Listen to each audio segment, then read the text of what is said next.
Hi everybody. Today I'm going to be talking about tricks to control your blood sugar level and how that is related to aging and weight gain and binge eating and cravings. So I'll let you guys start coming on. Hi, hello. Happy Saturday, everybody. Happy Saturday. I'm at my dad's house. So in case you're wondering, like, ooh, that's a different background for me. I'm at my father's house. I left LA this morning at 6:30. 6:15, and I'm here in Atwater for my niece's baby shower. So I'm going to let you guys start coming on. Hello, Norway. Hello. Okay. Today I'm going to be talking about blood sugar levels. So I've been wearing the levels tracker. I had a bit of difficulty at first trying to get it to read, but I wanted to talk to you guys today about Germany, how to control your blood sugar level, because it's so related to aging, even the aging of our skin. So you can, depending on lifestyle, a 50-year-old doesn't look like another 50-year-old. So somebody could look like they're 45, somebody could look like they're 65. And the number one key to that is not the stuff that you're doing exterior to your face. It's how are you controlling and managing your blood glucose levels. So all of that is related. So I'm going to go over this quite quickly, and then tomorrow, because I do have a baby shower to go to today. So tomorrow I'm going to be live again at 11, and I can answer any questions. I'm going to be doing microcurrent tutorial tomorrow, and then answering questions about all of this stuff. You guys, it's a complicated subject. It's a very complicated subject because we were brought up to think that all calories are created equal, and they're not created equally. So to give you an example, I wish I had all my props out, but to give you an example, if you ate 100 calories of oranges with, you had to peel them, you've got all of the fiber left in there, 100 calories of oranges does not equal 100 calories of orange juice. So same calories, but one is going to be stored as fat. Well, it'll be stored in our muscles, but also in our livers, and then also fat around our midsection primarily. And the other, because it has the fiber, it slows down the way that the sugar hits our bloodstream, making it far less likely to be stored as fat. So that's what we're talking about today, how calories are not equal. So stop counting your calories, and I'm going to give you some tricks to stabilize your blood glucose level, because that's where the sweet spot of healthy aging is, right? It's making sure that when we're ingesting things, when we're doing things that we think are healthy for our body, we're eating whole foods. Hello everybody. When we're doing things that we think are healthy for our body, the way that we're eating them, if they're stripped of fiber, or if we're eating our sugars first or our carbs first, can drastically create an imbalance in your metabolic health. So that's what we're talking about today. So we're talking about glucose. Anytime that you eat glucose, we're getting glucose from our food. So it's mostly coming from carbs, starchy and sugary foods. Oh my gosh. Okay.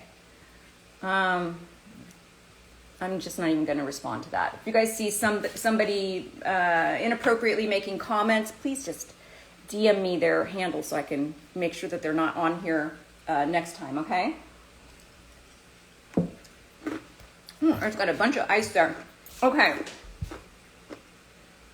Why it's important to not spike our glucose levels. So if we're spiking our glucose levels, it's more related to being tired. You could have cravings, inflammation, more wrinkles, hormonal imbalances, type 2 diabetes, Alzheimer's. All of these go up when we're talking about not having level glucose levels, so level blood sugar level. So I wanted to talk about what the goal is to absolutely kind of flatten those spikes. The more spikes in glucose levels that you have, the more aging you're going to have. And the reason is because our bodies get overwhelmed with glucose, and so then our our pancreas shoots out insulin to try to store that glucose and get it out of the bloodstream. The reason why we want to get it out of the bloodstream is because when there's too much glucose there, we have a rise in insulin. And when that happens, we have something called glycation.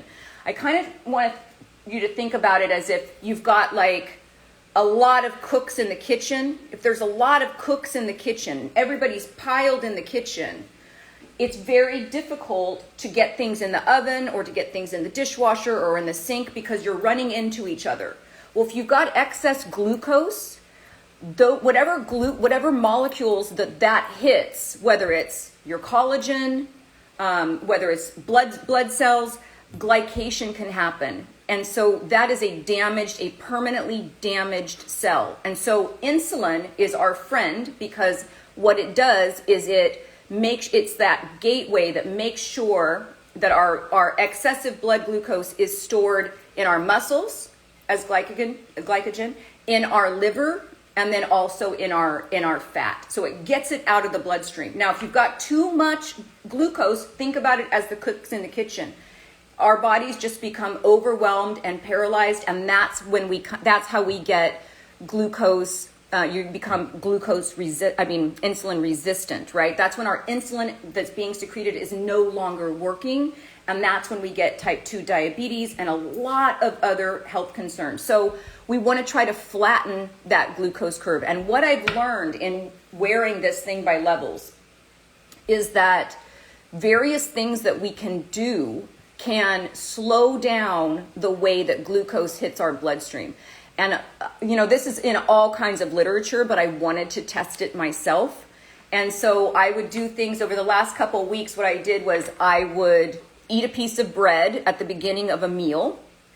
And then my blood glucose would spike up, and then it would crash down below what the level was. So in other words, let's say my normal glucose level is here. This is my fasting glucose level, right when I wake up. If I would eat a piece, that's what we're aiming to keep it here, right? So if I would, at dinner, I would eat a piece of bread, what would happen is the glucose level would spike, and then not only would it spike, it would come back down below what the level was before it started evening out. What happens when our glucose level gets down here is that it signals our hormones that we're hungry. So we get this big crash, we start feeling lethargic, we might get hangry, we feel like we need that cup of coffee in the middle of the day. There's a lot of stuff that happens when we get this crash. We get anxiety, irritability, we have difficulty sleeping. And so what happens is we reach for food. So then we eat again, and we spike it up again, and then it comes down again, and we reach for food again.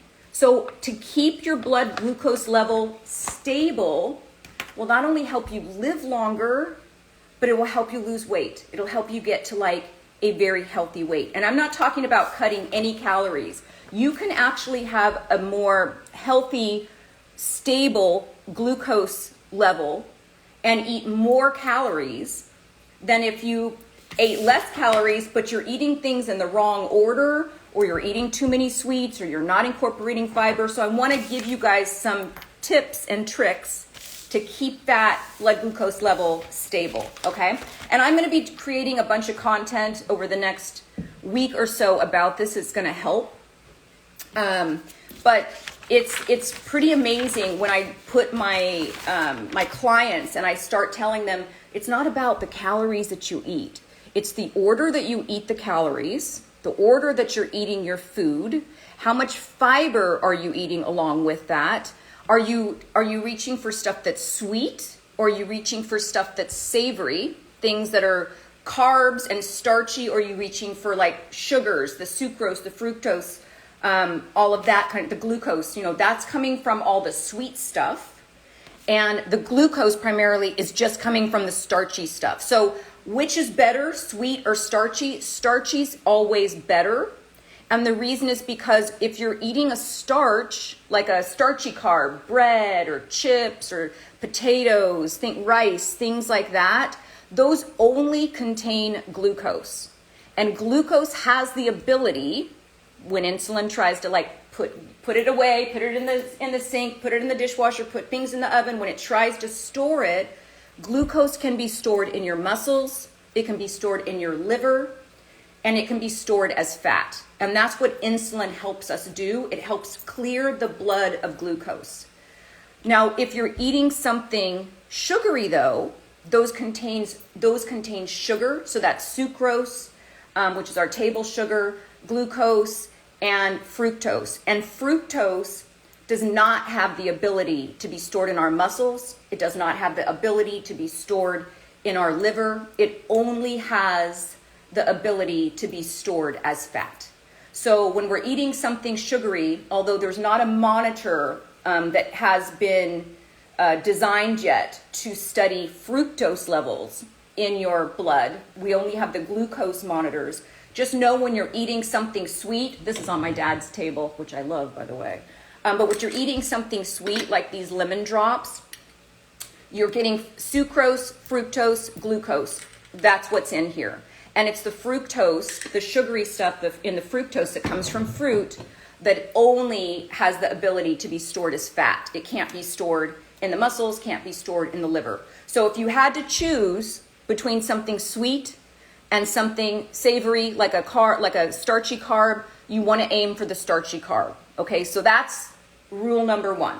It's still going to be, the starchy carb, the bread, is still going to be converted into glucose, but it's got better chances to be used by your muscles, to be stored in your liver, and slightly less of a chance to be stored around your midsection. Okay, so another thing that I wanted to talk about. Let me see if I missed any questions real quick. Hi, for those of you guys just joining me. We're talking about how to stabilize your blood sugar level and how that leads to a longer life and a healthier weight. It's all about keeping that glucose level kind of stable.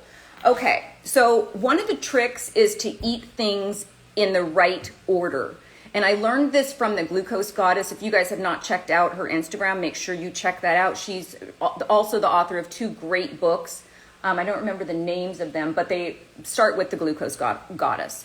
And what she taught, and what I've told my clients for years, is you always want to start with fiber. So you may have seen me in a previous live video talk about, if you're going to reach for a sugary or salty snack, to eat some fiber first, right? Whether that's a stalk of celery, whether that's a fiber supplement, which I do have my own my own supplement line. So I'll like mix in a little bit of fiber lean with a big cup of water and down that.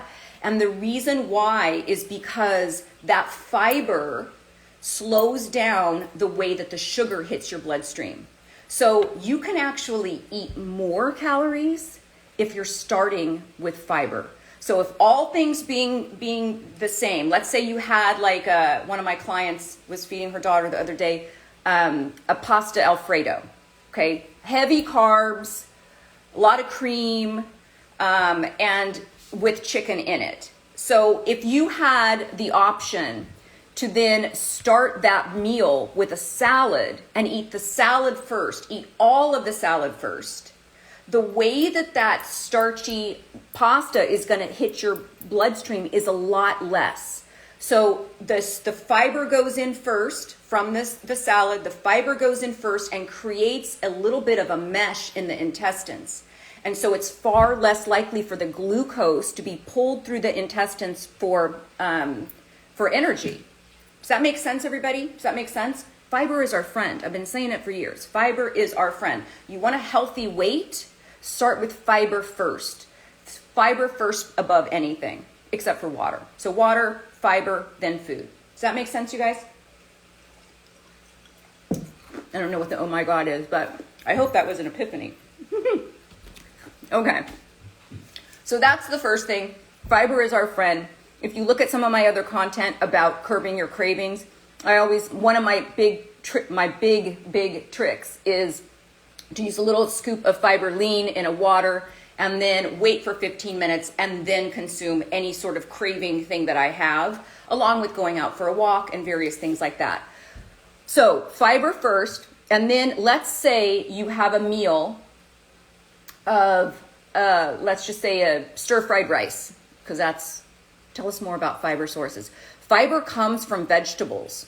You can't get fiber from fat. You can't get fiber from meats. Fiber only comes from vegetables. So it is that structural stuff in vegetables that is fiber. So there's two ways to get more fiber into your diet. One is through a fiber supplement, which sometimes I use in a pinch if I, don't want to eat a big stalk of celery. Or you eat a whole food vegetable. That's where the fiber comes from, okay? So when in doing that, even when you're talking about a big meal, like you're talking about a stir-fry rice with a bunch of vegetables and chicken all mixed in together, you've got two options. You can start with a salad, so add something green at the beginning of that meal, or you can pick out all of the vegetables, eat all the vegetables first before you start eating the rice. It makes a giant difference because what do you think about starting with the apple cider vinegar? I love that. That's a great trick to start with an apple cider vinegar because it will disrupt the way that we're storing all of that glucose. So it's really great to do that beforehand. I personally cannot stand the taste of it, so I use the apple cider vinegar tablets before, and I tend to use those at a meal where I know my glucose level is going to be high. So if I'm going out to dinner someplace, if I'm going to dinner at a friend's house and I can't really control what I'm going to be consuming, first of all, you've got the choice when you're presented with a meal to eat the vegetables first. And then you can eat the other proteins and fats and then starchy stuff afterwards. So the whole sequence of what you eat makes a giant difference in how your blood sugar spikes. And the flatter we can get our blood glucose level, the healthier that we're going to be. And the less cravings we're going to have. And I made a lot of content on cravings these last couple weeks and how to curb your cravings. But the best way to curb your cravings is to never spike your blood sugar level in the first place. Don't do it. Keep it. If your goal in your health was to flatten your glucose spikes, you're going to be way healthier, much thinner, you're going to sleep better. You have less glycation, which is aging, less inflammation in your body, less age-related diseases. It's crazy, although it's not crazy, that our health really begins with what we put in our mouth. It does. Begins with what we put in our mouth. And I just had this argument with my dad, which he's in the next room, so I don't know if you can hear me. But I just had this argument with my dad about, he said, "Can I get you something to eat?" And I said, "Dad, you know that I don't eat till about 1 o'clock because I fast." When you're fasting, whether you break your fast in the breakfast hours, or whether you break your fast at like 12 or 1 o'clock like I do, because I've been doing a 16-hour fast for about 30 years now. But whenever you break that fast, your body is going to suck up that glucose faster than ever, right? Because it's depleted in our bloodstream. So we're at a fasting glucose level, which is when they tell you to get your blood drawn and they want a fasting glucose level. That's when you don't eat, you go in, you draw your blood, right? Well, devices like this, the wearable devices, can tell you what your fasting glucose level is. When you wake up, what is your glucose saying? And then when you eat, what is that doing? If your first meal, no matter what time it is something that's sugary or starchy, you're setting yourself up for that glucose roller coaster that is going to keep you hungry and is going to keep you irritable and moody, and is going to keep your cravings at their highest peak, because every time your blood sugar drops down below Somebody just said coffee is the most important for me. Yeah, but you know what? Don't put sugar in it. You can wake up and have, I thought it was really cute, and I love your little emoji. You can wake up and have a cup of coffee. You can even have I'm not a dairy drinker myself at all for health reasons and many other reasons, which we can get into in another live. But if you wake up and you want to drink your coffee, that's fine. Don't put sugar in it. Don't. This is what's going to happen. And then it dips down and you've got this roller coaster of glucose and our body's trying to regulate it. Don't get mad at your body for storing stuff as fat. That's what we're supposed to be. That is our body working in that it's trying to clear the glucose from our bloodstream. It stores it either, depending on if it's a starch or if it's a sugar that we've eaten, it's going to store it in our muscles, it's going to store it in our liver, it's going to store it as fat because we want to clear the glucose from our blood. Your insulin level will also raise though. When your insulin is high and your blood glucose is high, we're looking at metabolic disorder there. We're looking at metabolic disorder. It's not good. It's not good. So what we want to do in the morning, instead of reaching for cereal, you guys, we have been bamboozled by manufacturers thinking that, this is what I got in an argument with my dad, not an argument, but a little pushback on my part. Breakfast is not necessarily the most important meal of the day if you're eating cereal, or if you're drinking a smoothie in which you've taken fruit and pulverized it, or you've juiced something and taken all the fiber out. If you've juiced something, I don't care if it's celery juice. Look up how much sugar is in celery juice. If you think celery juice can't spike this, it can. Cereal will go off the charts because they've taken all the fiber out of the cereal. Now they'll add it back in, but you got to think about what happens to that wheat or that corn that is made into a cereal. Nothing spikes our glucose in the morning like a sweet or starchy breakfast. So when I break my fast, and you guys know who've been on these lives with me, I normally break my fast at about 11. I'll have green tea when I wake up. Doesn't do anything to glucose levels. I'll break my fast with some mushroom coffee. I get a small spike in there, but not much, not anything to be concerned about. And then my first meal of the day is always fiber rich. So if I'm, for example, having, which I rarely have, but let's just say you have a sandwich. If you've got a very dense fiber-rich bread, even though it's a carb, and you've got, let's say, tuna, and you've got lettuce and pickles and sprouts and cucumbers, and you've assembled this sandwich, if you take that apart and you eat the fiber first, you eat all the vegetable first, then you eat the fats and the proteins, maybe avocado and some tuna, and then you eat the bread. That shows up differently in your glucose levels. It shows up differently in your glucose levels. So is it possible to eat more calories and actually lose weight? Yes, it is. Because it depends on this. It is.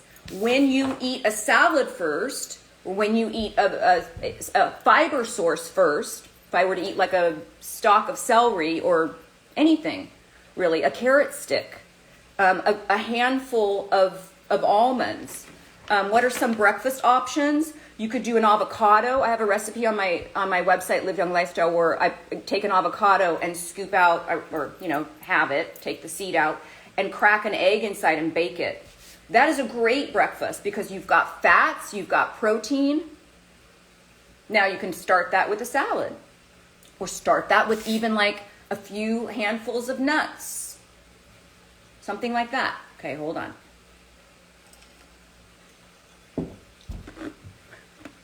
I can't believe I'm doing this from my dad's house. I left LA this morning at 6 something. But I'm getting it done. Okay, so does that make sense so far, everybody? Calories do not equal calories. 100 calories of oranges do not equal 100 calories of orange juice. Very, very different. But also, if you had to choose, this is what we've covered so far, I'm just recapping. If you had to choose between a sweet snack and something that's more starchy carbs, go for the starchy carbs. Thank you so much, Wheeling Woman. Wheeling Woman, I like everybody's handles. There's some creative ones out there. Now I'm like, should she ride a motorcycle? Let me know. Okay, so that's what we're on so far. The order in which you eat something plays a giant. Scrambled eggs are great. Scrambled eggs are great for breakfast or your break fast. I oftentimes will eat an egg, or I'll do like I said, like an avocado with a little egg, a little spinach. So all of that is good. Just think more savory than you would sweet.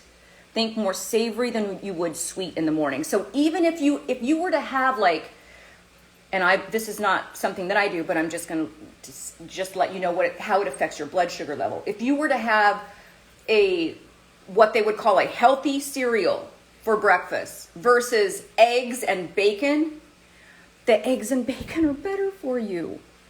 I know, it's crazy. We've been duped by General Mills. I'm just going to say General Mills. But in general, in all the companies that produce mass amounts of, Lego Myegos and cereals and breads and English muffins, all of that stuff, you're going to get a giant sugar spike. And what that does is it sets you up for this glucose roller coaster for the rest of the day. Oh, thank you guys. This is a complicated subject. One of the classes that I took at USC had to do with how does your body break down fats? How does your body break down starches? How does it break down sugars? How does it break down proteins? And this was in a class that I took, but there's just so much biology in it. I don't know how to explain it in such a way that you can grab it, but it's very interesting in that when I say fiber is your friend, if you could aim every single meal towards the most amount of fiber first, you're going to be shocked at what a domino effect it has in a positive way on your health. With sleep, women who are perimenopausal and menopausal have far less menopausal symptoms of hot flashes, night sweats, brain fog, just chronic fatigue, all of that stuff when your blood glucose levels are stable. If you've got PMS, if you're a woman out there, you have PMS, you're going to have far less symptoms if your blood glucose levels are stable. Brain fog, memory issues, all of that is related. You've got to think of too many cooks in the kitchen, too many people in here, your blood sugar level can't be cleared properly. That's what happens. And those glucose molecules, when they hit into other things, whether it's collagen in your face, because glucose is everywhere. The reason why these kind of devices work to test your blood glucose level is because glucose molecules are intertwined in everything. So it's literally testing the glucose in my blood between my fat cells and between my muscle cells. It's everywhere. It's everywhere in our body. So it's easy to test that. Not easy or impossible at this moment to test fructose, which fructose, as we had talked about earlier, only has the option of being stored as fat.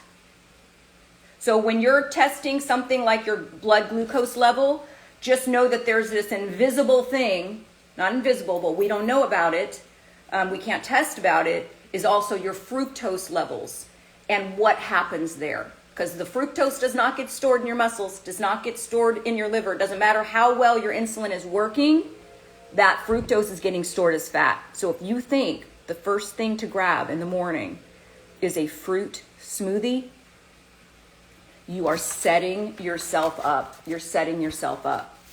Me personally, as a health coach, as a healthy aging specialist, as a gerontologist, knowing what I know now, what the science is saying, that is the absolute wrong thing to do.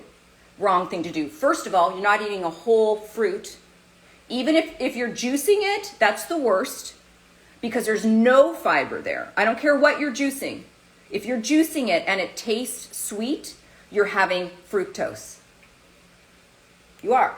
If you're juicing it and it tastes sweet, you're having fructose. Doesn't matter what it is. Doesn't matter if you're juicing a vegetable. If you're juicing it, you're taking all the fiber out. You're taking out that layer that acts as a mesh in our intestines that kind of helps barricade and gives some roadblocks so that the glucose isn't pulled through into the bloodstream as easily. The slower we can digest things in terms of changing what we're eating into glucose, the slower that happens with fiber as our friend, the less chance it is of us having the glucose spikes and the roller coaster and all the health issues that happen with that, and more chance of it not being stored as fat around our midsection. Fiber is our friend. Fiber is our friend. This whole thing should have been called Fiber is Our Friend. Okay, so again, when we're thinking about the order in which if you're looking at a plate of food, you just went out to dinner. If nobody orders appetizers and everybody's just ordering a main, you can always order extra vegetables on the side, eat the vegetables first, eat them all first, then fats and proteins, then starchy carbs. So if you have mashed potatoes, fish, broccoli, and that's what you're eating, eat all the broccoli first, then eat the fish, then eat the mashed potatoes. That's the way that you're going to have more stable blood sugar levels. Does that make sense, you guys? I'm going to scroll back just for a second because I know I missed. What if you had blueberries and raspberries and chia seeds in the morning protein? It's not your best. Now listen, you're adding the chia seeds, so that's great. But I want you to think about this. If you're pulverizing it at all, you're decreasing the fiber because you're already pre-digesting it. You guys, we have choppers for a reason. We have saliva for a reason. When we start pulverizing our food as if we're a baby to get it into our system quicker, it's more likely to be stored as fat. It's more likely to cause glucose fluctuations, which what the research says contributes to every sort of disease that is out there because inflammation is at the root of the disease. All age-related diseases, there's always inflammation involved in that. Glucose, if you've got an excess amount of glucose in your bloodstream, therefore you have an excess amount of insulin in your bloodstream, that leads to insulin resistance, type 2 diabetes. It also leads to a lot of other stuff. But when those glucose molecules runs into anything, anything, collagen, which is the structure of like our skin, that's what keeps our skin looking great. It causes glycation, it's going to be a damaged cell. And then you have too many of those, it has a choice to turn itself into a senescent cell, which is a zombie cell. It just affects every single thing. The best way to eat fruits. Okay, the best way to eat fruits. And by the way, the fruits that we have today are not the fruits that we had, 100 years ago, 1,000 years ago. It's not the same. It's not the same. We're making fruit sweeter, right? Somebody says lose the benefits of fruit. There are, I always look at fruit as like, it's like a bonus. It's like a candy bar substitute for me. It's like a sweet craving substitute. And then I think like, oh, that's still good. Fruit's not bad, but you have to be aware that it contains fructose and that you're going to mess up your cycle. So anything that you can do to add some fiber first, even before fruit, you're going to be better off. So if you have your full meal, let's say you've done your broccoli. I'm going to go back to that fish analogy. You've just eaten your broccoli. You've then eaten your fish. You've then had your mashed potatoes. Eat the fruit after. Aim for your fruit or your sweets to be dessert after you have all this other stuff in you, after you have the fiber in you, after you had that broccoli, after you've then eaten the fat/protein, the fish. Then you have the starchy carb, the potatoes. Then you can eat the fruit. Because that fruit, the way that it spikes the blood sugar level is not going to be, it's just going to almost be flat. Tell us about your Fiberline. This is a product I've had for a long time, and I absolutely love it because not only does it give you soluble fiber, when I mix it into, I wish I would have brought it. I left in such a rush this morning, you guys, I apologize. But when you put a spoonful into a glass of water and you let it sit, it starts to become like thick. That's what it's doing inside your intestines. That's what it's doing inside your intestines. It's creating like this mesh. The glucose can't get through, or it does, but it's not as quick. And remember, slowing down the way that glucose hits your bloodstream is going to be way less spikes in your glucose level. Can you talk about insulin resistance and if it can be improved with the sequence of eating? Absolutely, it can be improved with the sequence of eating. So insulin resistance, let's talk about the how many cooks are in the kitchen. Like, let's just talk about when you're like Thanksgiving and everybody tries to get into the kitchen to help.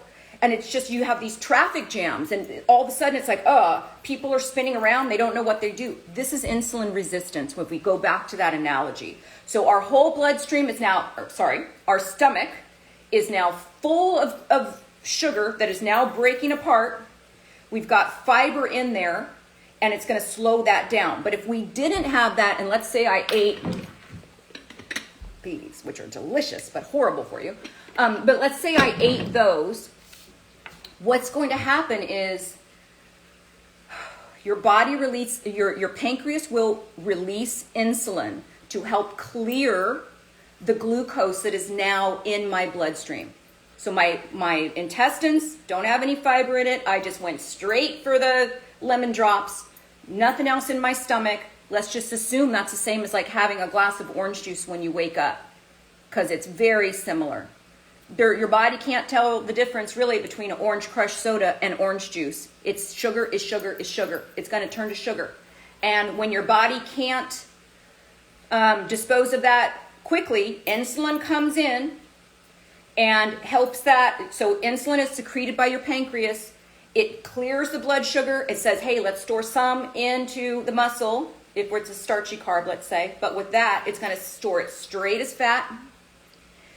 When our insulin can't work fast enough because we've had that smoothie now, we've broken down the fiber, pre-digested the fiber, and our body can't deal with the glucose quickly enough, it becomes resistant, and our whole set level of your resting glucose level rises.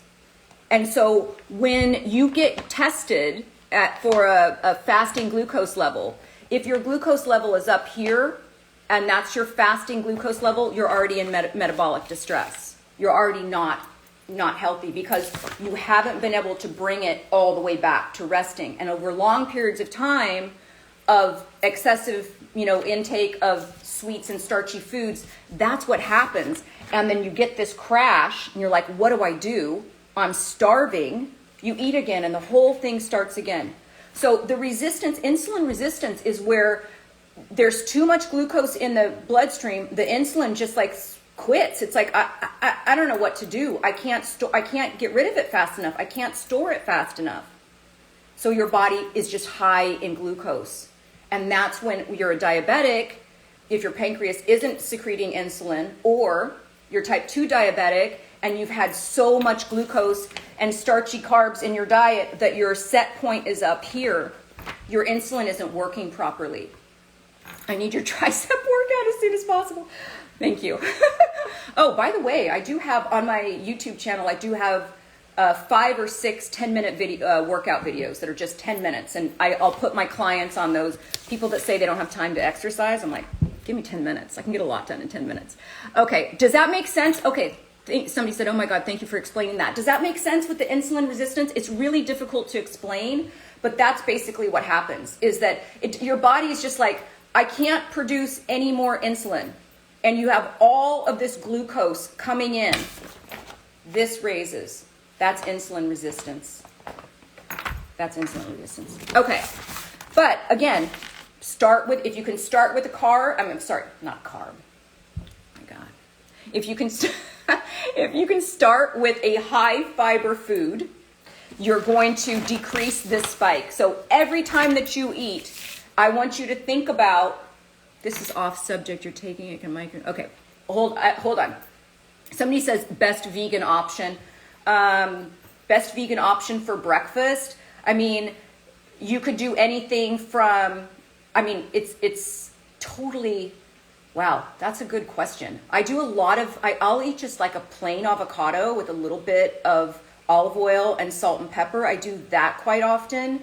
Nuts and seeds, anything like that. I know I'm not a big fan of like the Beyond Meats, although the creator of the Beyond Meats was at an Aging Now conference that I went to yesterday at USC. And so that was interesting to see the person who created Beyond Meats. But anything like that, where if you can aim for something savory and not something, a tofu scramble, that's a great idea. Tofu scramble. I'm not big on having tofu in the morning, but I know a lot of people that do that and love that.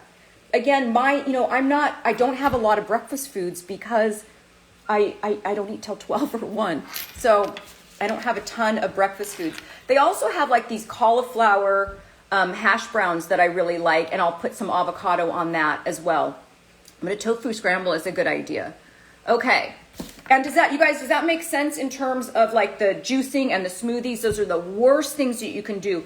If our blood glucose level is resting, if we just woke up, the last thing that you want to do is to add something starchy or sugary for breakfast. And yet aisles and aisles are devoted in our supermarkets for exactly that. For exactly that. We've been duped through marketing.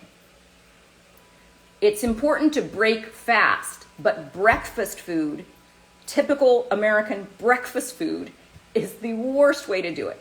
Worst way to do it, okay? Let's see. Oh my gosh, I kind of need to go, you guys. I kind of need to go. Okay, let me see. I'm going to see if I can scroll back if there was any. Are bran flakes okay? Absolutely not. Sorry. I just want to be honest with you. I would ditch every cereal that you have. All of it. The cauliflower breakfast thing, the cauliflower little hash browns that I mentioned, they're half cauliflower, half potato, and those are in the freezer section. They're the ones that I use are also organic because you have to, where can I get the, let me see if I missed anything else because I don't want to be so late to this. Peanut butter is great. So anytime you could have a nut butter, that is a great way to start, to start or break your fast. Just get rid of the cereal, you guys. If you love your cereal, if you're somebody that like cereal is my jam, that's what I love. You have to think about it like dessert. You have to think about it like dessert because what it's going to do is it's going to screw up your whole day. Think of it as dessert, right? If you love cereal, you're like, this is something I love. Have it after dinner. Have it after dinner. If you're just reaching for a snack, let's say midday, if you're reaching for a snack because all of a sudden you're hangry, it's below what your resting glucose level is, and you're hangry and you reach for that snack, if you had a choice between something sweet and something savory, aim for the savory, okay? Aim for the savory because the sweet, remember, is going to contain fructose. And fructose cannot be stored in our muscles and it cannot be stored in our liver. So you'll have glucose from the sweet thing that will be stored in those places, but fructose is going to literally, you're going to get fat from it. Okay, let's keep going. I'm just going to scroll back a little bit. Hummus is good too. Yes, hummus is great. So if you had celery with hummus or celery with peanut butter, these are all great. Somebody asked, do you eat meat? I do eat meat, but I consider, I microdose my meat. I'm predominantly plant-based, very high fiber, and I will microdose my meat. So if I go to a friend's house and they're serving meat, I'm having meat. If I go out to eat, or if I'm at a celebration, Thanksgiving, Christmas, all of those, I'll eat meat. I'll usually have small bites of meat 3 times a week, sometimes 1 to 3 times a week. It just depends.